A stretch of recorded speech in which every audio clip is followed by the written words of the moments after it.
Bonjour à tous et bienvenue dans ce nouvel épisode d'Homo Ludens. Aujourd'hui, j'ai le plaisir de recevoir Alexandre Quach, le tout premier comeback du podcast. En effet, Alexandre était intervenu dans le deuxième épisode pour présenter le mouvement Open Serious Games, qui en était alors à ses débuts. Depuis, le mouvement a pris de l'ampleur, la communauté s'est agrandie et de nouvelles initiatives sont régulièrement lancées. Alexandre est donc à mes côtés pour faire un tour d'horizon des évolutions du mouvement Open Serious Games. Salut Alexandre. Salut Mathieu. Alors, avant de parler d'Open Serious Games, quelles sont les nouvelles de ton côté? Y a-t-il eu des changements dans ta vie depuis 1 an et demi? Je dirais principalement, j'ai fait beaucoup d'arts martiaux, j'ai suivi beaucoup de cours d'arts martiaux. Indirectement, je pense que ça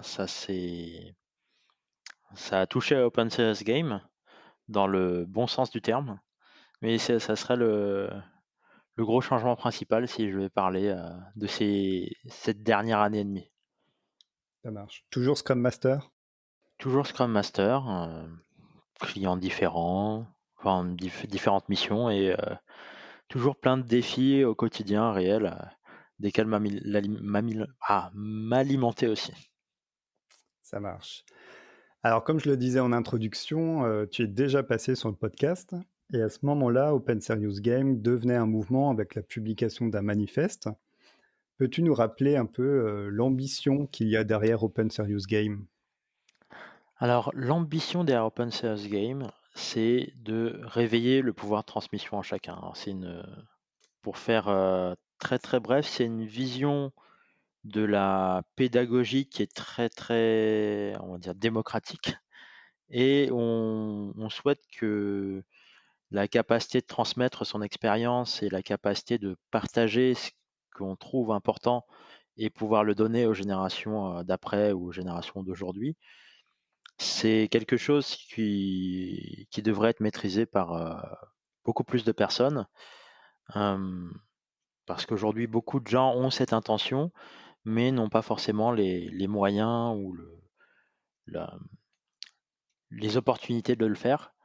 Et nous, ce qu'on veut avec Open Serious Game, c'est que ce pouvoir de transmission, tout le monde puisse le réveiller et le pratiquer. Mhm. Alors, ça s'adresse à qui, le mouvement Open Serious Games? Alors, je dirais principalement à des personnes qui ont envie de transmettre. Ça, ça reste qui fait large. Ça peut intégrer bien sûr des professionnels de la transmission, que ce soit en entreprise, en institution ou à l'école ou ailleurs.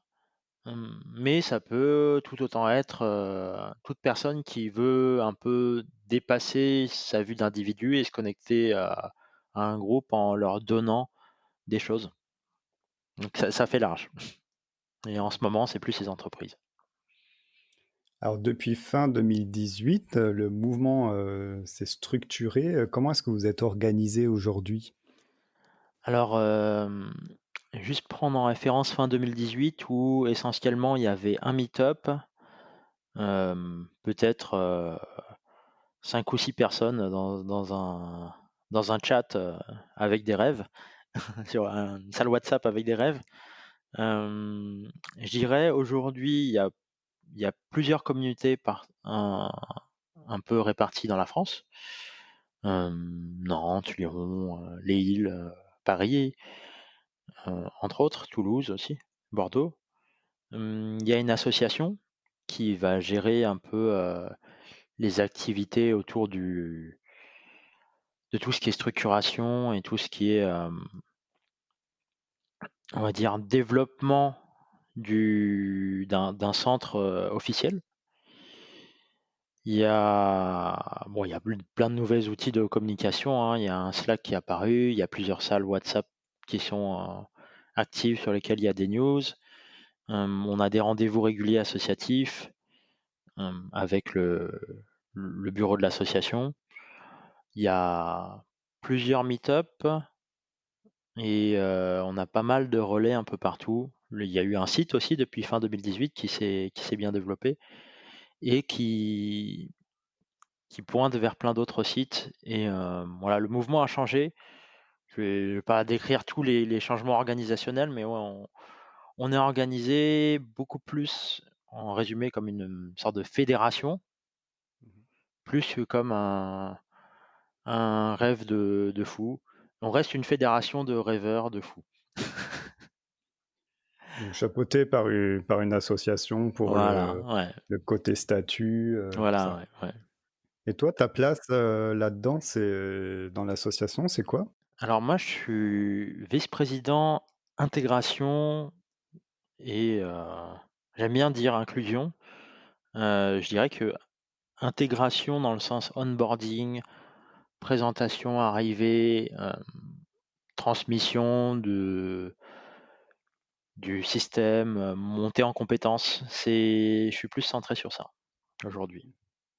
Et c'est qui les personnes qui constituent cette association? Tout le monde peut devenir membre ou comment ça se passe? Alors, tout le monde peut devenir membre. Là, il y a un bureau constitué de plusieurs personnes. Genre, je vais citer le bureau, sinon je vais en partir en mode illimité. Alors, on a Jean-Yves Klein qui est coach agile, qui est président. On a Michael Croc qui est secrétaire général, qui est coach agile aussi. On a Yann Gauzy qui est product owner et PMO et qui a un bon background de gestion, qui est responsable partenariat. Sophie Sin, qui est la cofondatrice d'Open Source Game, qui travaille plus dans la transmission et dans tout ce qui est le learning dans un grand groupe industriel, qui elle est trésorière et aussi gestionnaire de tout ce qui est hub, mais on en parle tout à l'heure. Et Laura Houssin, qui est vice-présidente, euh, qui est beaucoup dans tout ce qui est branding et opérationnel de l'association. Et moi. Et toi, accessoirement. OK, merci. Donc effectivement, j'ai aussi noté qu'il y avait des nouveaux services, qui ont été mis en place, sur le site, openseriousgame.org. J'ai notamment rencontré le hashtag, Open Serious Factory. Est-ce que tu peux nous en parler un petit peu? Alors, avant, je dirais par rapport à cette notion de nouveau service, c'est plutôt une nouvelle façon de reconnaître l'information et de ranger l'information, même titre que Open Source Game, c'est un label, quelque part, un hashtag. Open Source Factory sont un ensemble de ressources qui sont dédiées aux créateurs et créatrices de jeux. Donc c'est quelque chose sont des ressources qui sont déjà avancées, dans le sens où si on n'est pas du tout dans le serious game ou dans le serious gaming ou dans la ludopédagogie, on va pas commencer tout de suite par ça.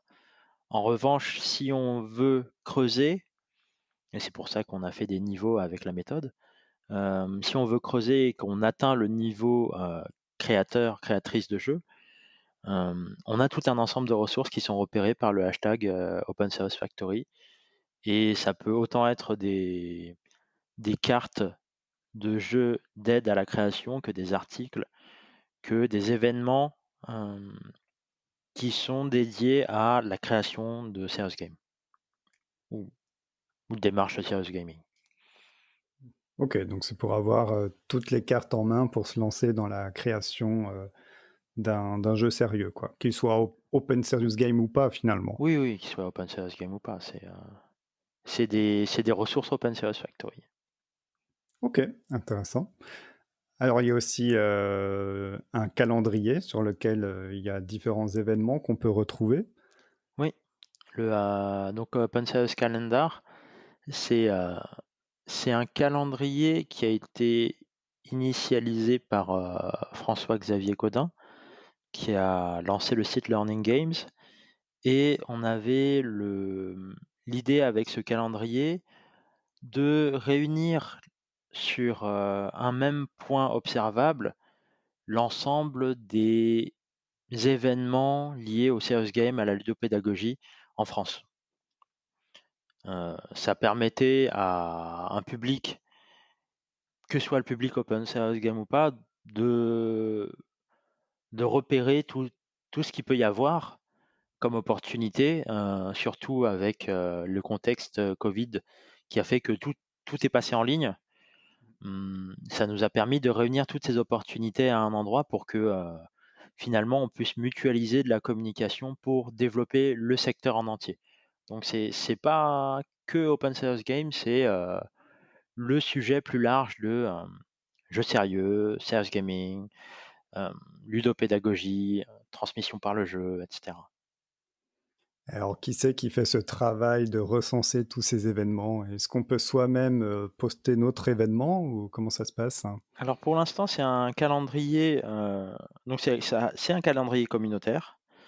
Pour l'instant, bah, le tout le monde ne peut pas poster d'événements dedans. Il faut passer par une des nombreuses personnes, on doit être un peu plus d'une dizaine, à pouvoir recevoir des requêtes pour des événements sur ces calendriers. Et cette dizaine de personnes sont tous des professionnels du secteur, jeux, ludopédagogie, et cetera. Hem Et dedans, ben, on a aussi connecté le calendrier automatiquement à différents meet-up, on va dire les meet-up principaux ou en tout cas ceux qu'on a pu détecter de jeux en France, donc Agile Playground, et cetera. Ok. Alors, il y a des projets qui sont en cours, ça c'est déjà en place. Euh, il y a notamment le projet Open Serious Hub. Mmh. Où est-ce que ça en est et quel est le but de Open Serious Hub? Alors Open Sales Hub, c'est au même titre qu'Open Sales Factory, c'est une façon de repérer, un certain type d'informations, dans Open Source Game. Open Sales Hub, l'ambition derrière, c'est d'aider les gens à se connecter entre eux, en proposant des événements, des annuaires, des retours d'expérience et d'avoir une dimension plus humaine qu'une liste de jeux, par exemple, dans ce secteur. C'est de pouvoir se connecter à des histoires réelles et à des gens réels et de faciliter ce travail-là. Heu et ben, ça a déjà commencé avec un certain nombre d'événements, et ces événements qui étaient là pour, présenter les gens entre eux, juste vraiment pour faire connaissance et se découvrir, les mêmes affinités pour ce secteur-là, pour la transmission aussi. Et derrière ça a fait naître une application, ça a fait naître, tout un travail de recensement qui aujourd'hui continue encore, hein, et aujourd'hui permet de se retrouver en fait, permet à quiconque aimerait aller plus loin que juste être seul à consommer du contenu, permet à toutes ces personnes d'en retrouver d'autres. Et alors, un peu la même question que pour le calendrier, comment est-ce qu'on apparaît dans l'annuaire? Qui sont les personnes en fait qui sont dedans? Comment est-ce que vous les choisissez, recensez, tout ça? Alors, l'annuaire qu'on a commencé sur une application, on a fait un annuaire des entreprises. Heu, il est éditable, en live. Ensuite, pour les personnes, c'est directement on a recensé les salles meet-up et les associations. Donc ça, on s'inscrit directement dans les salles meet-up, les associations diverses qu'il peut y avoir en France, sur le sujet. On a pointé aussi vers, les salles de discussion dans lesquelles, tout le monde peut s'inscrire et se présenter. Hem, il n'y a pas, on va dire, d'inscription directe à l'annuaire parce que c'est déjà un annuaire des groupes. Tellement, en fait, le le secteur et on va dire ce monde-là en France est parcelé. Je sais pas si ce mot existe, mais voilà, il est en petites parcelles. Parcellaire. Ouais, non, mais Parcellaire, ouais, parcellaire, on ouais. va on a compris. Alors, j'ai récemment regardé, une vidéo, d'une présentation que tu as faite lors du TEDx Ouais. de Tour, c'est ça? Mhm, Et donc je suis tombé sur le projet Open Serious Filter. mhm. Alors l'idée derrière ce projet-là, est-ce que c'est un peu de proposer une certaine classification des serious games? En fait, d'après ce que j'ai compris, l'idée c'est de pouvoir faciliter la recherche d'un serious game en fonction de son besoin. Oui. Euh, Ouais, est-ce que tu peux nous dire un petit peu plus sur ce projet qui a l'air très intéressant, qui pourrait être très utile? Je vais partir de la situation réelle dans laquelle on est et dans laquelle on n'était pas il y a, on va dire, il y a 10, 20 ans. Aujourd'hui, on a de plus en plus de gens qui sont intéressés donc par l'usage des serious games et entre-temps, le nombre de productions a énormément augmenté. En revanche, les bases, déjà, elles sont pas toutes les mêmes et ce qui peut arriver aujourd'hui, c'est que, on peut choisir le mauvais serious game qui finit pour une situation donnée, qui fait qu'on est, finalement, ça n'est ni serious, ni drôle parce qu'on s'est totalement planté dans le choix parce on a pris un jeu connu ou bien un jeu qui ressemblait à celui du voisin. Hem, L'idée de fond, c'était de résoudre ce problème-là. C'est de résoudre ce problème-là, parce que, on trouvait ça très dommage qu'avec autant de ressources et autant de personnes intéressées, mmh, ça aboutisse à des situations où, on n'arrive sur rien, où on arrive sur un résultat pas satisfaisant. Donc l'idée d'Open Source Filter, c'est de pouvoir, en effet classifier l'information, hem de donner cette classification à la fois aux personnes qui ont un besoin donné et aux personnes qui rangent des bases. Et progressivement, si on peut un jour en faire une intelligence artificielle sur opensourcegames.org, cette intelligence-là qui saurait chercher dans plein de bases qui ont de la donnée structurée, là, on aurait déjà marqué un grand point pour l'humanité, on va dire. Et en attendant, déjà, il y a tout un travail de formalisation mais que fait-on lorsqu'on cherche un serious game? Quelles questions est-ce qu'on se pose? Et, et comment range-t-on aussi une base? Et ça, c'est un autre projet. Hmm.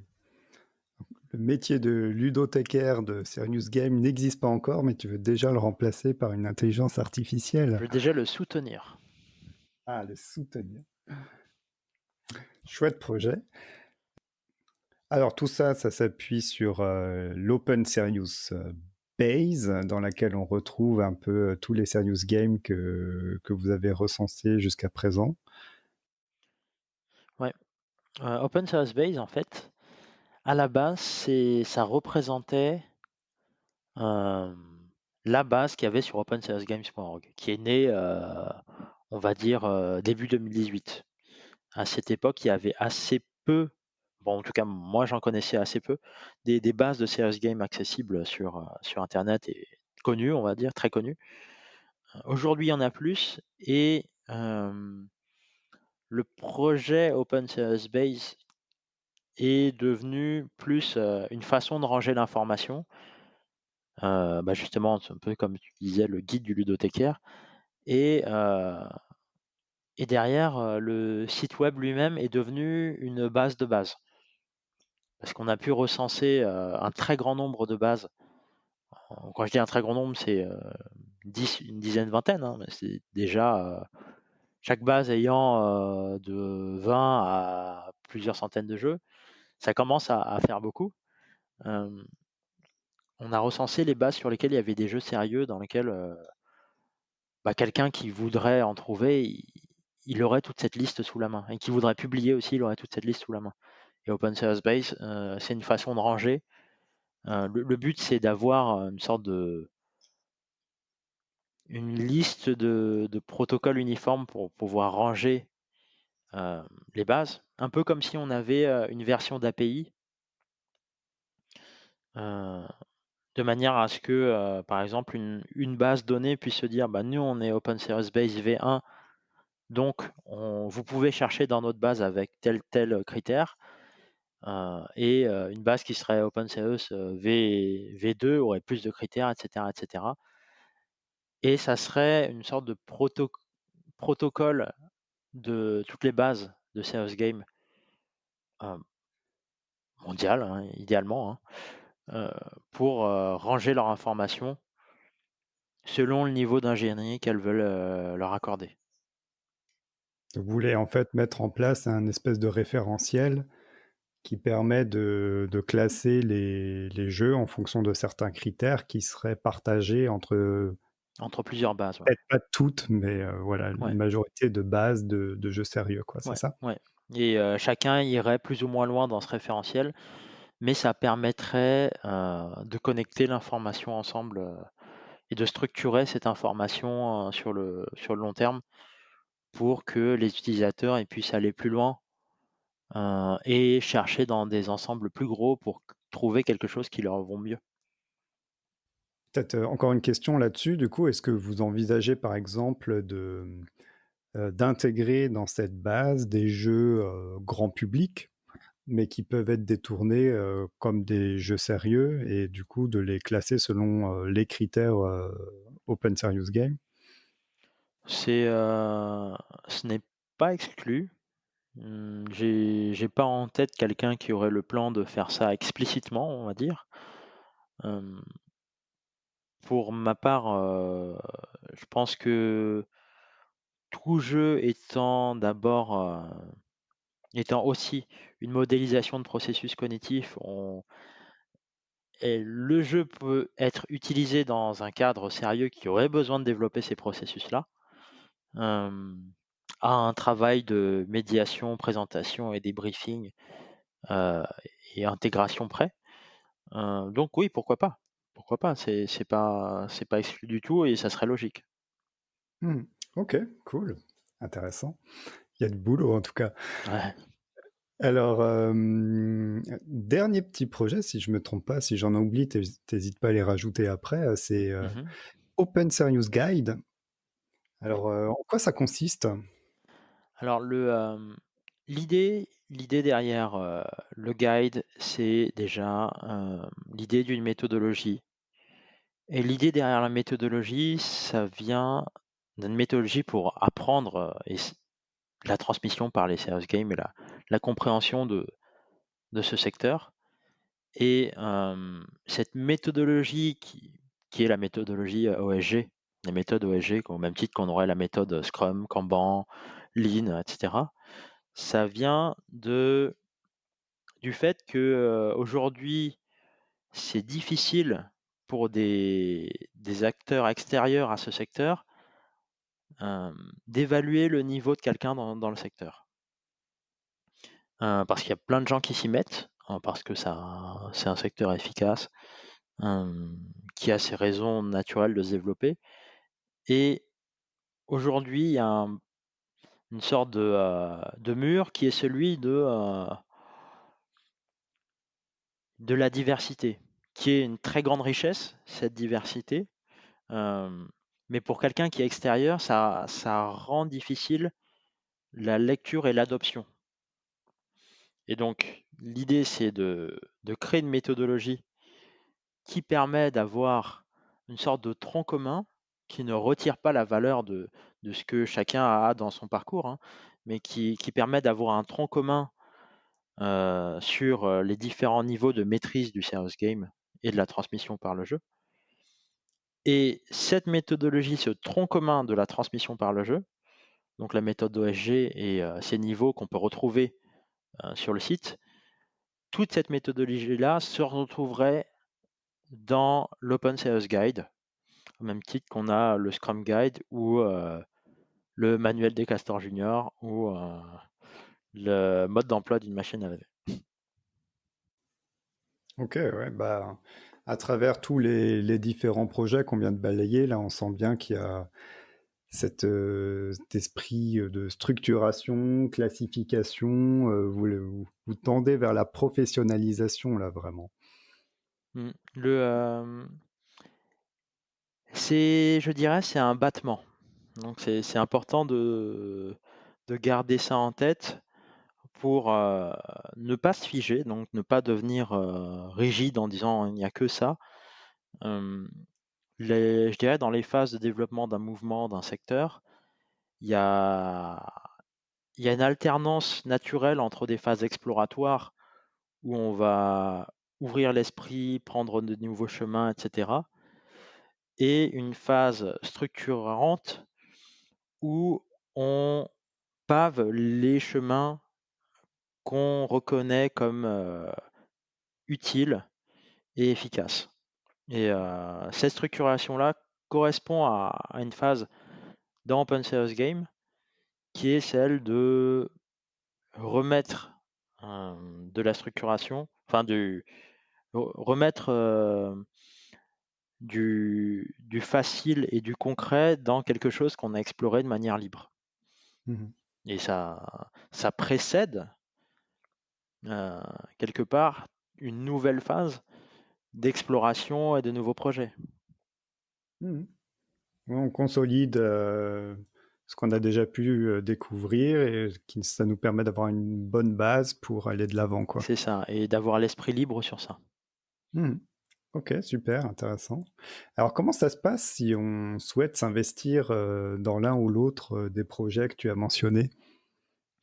Alors il y a un Slack, donc bon, sur le site on pourra retrouver assez facilement, hein. Il y a marqué «Nous trouver». Il y a un Slack, il y a une salle WhatsApp, il y a l'association également qu'on peut retrouver sur le site, et quelque part,